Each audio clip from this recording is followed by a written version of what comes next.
Hello friends, तो आज हम देखेंगे कि बैंक निफ्टी निफ्टी आज फिर निफ्टी किस हिसाब से मार्केट इलेक्शन की वजह से नीचे आया था। और आप लोग देख सकते हो कि मैंने क्लियर कट कल के दिन बोला था। एक कैंडल यहाँ पे क्लोजिंग दिया और जैसे ही यहाँ रिटेस्ट पे आया और यहाँ से टारगेट और टारगेट के पास जैसे सस्टेन किया और फिर वहाँ से ही मार्केट बैंक निफ्टी नीचे गिर रहा था।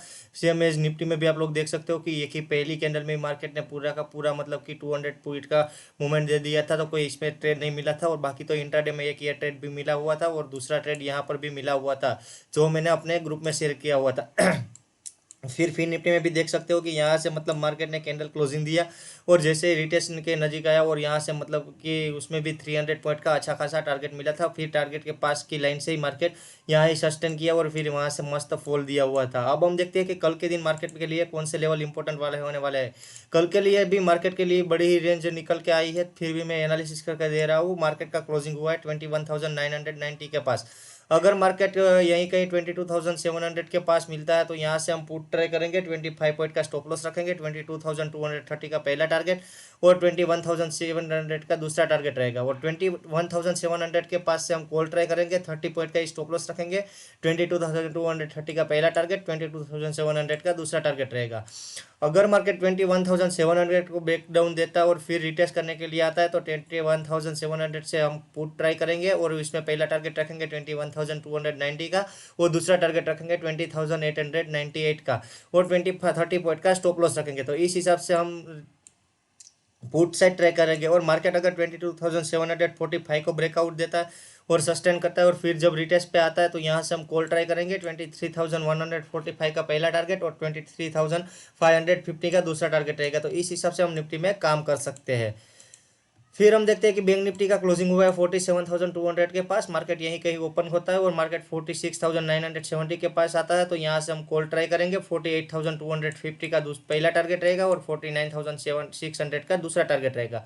और अगर मार्केट 49,600 के पास मिलती है तो उसके रिटेस्ट पे हम पुट ट्राई करेंगे। पहला टारगेट रखेंगे 48,260 का और दूसरा टारगेट रखेंगे 46,970 का।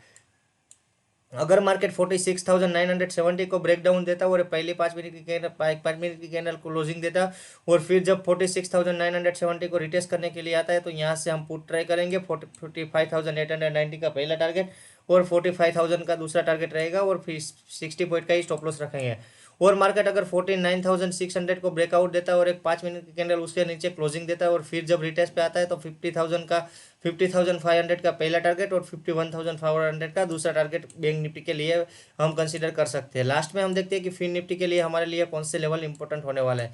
तो फिन निफ्टी का क्लोजिंग हुआ है 20,940 के पास। अगर मार्केट 20,878 के पास मिलता है तो यहाँ से हम कॉल ट्राई करेंगे।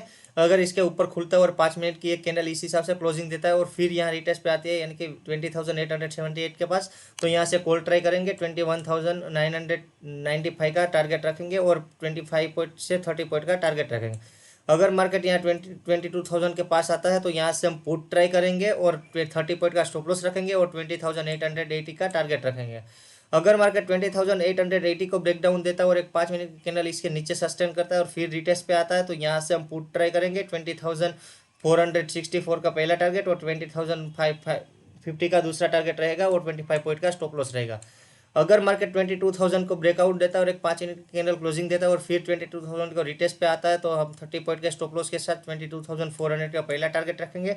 22,800 का दूसरा टारगेट रखेंगे। तो इस हिसाब से मार्केट में ट्रेड कर सकते हो और मैं आपको गाइड करूँगा दोस्त के अभी 2-3 दिन ले आपको मार्केट को अवॉइड करो क्योंकि मार्केट में वॉलेटिलिटी कुछ ज़्यादा ही है और इलेक्शन की वजह से एक बार मार्केट को स्टेबल हो जाने दो फिर आप ट्रेड करो।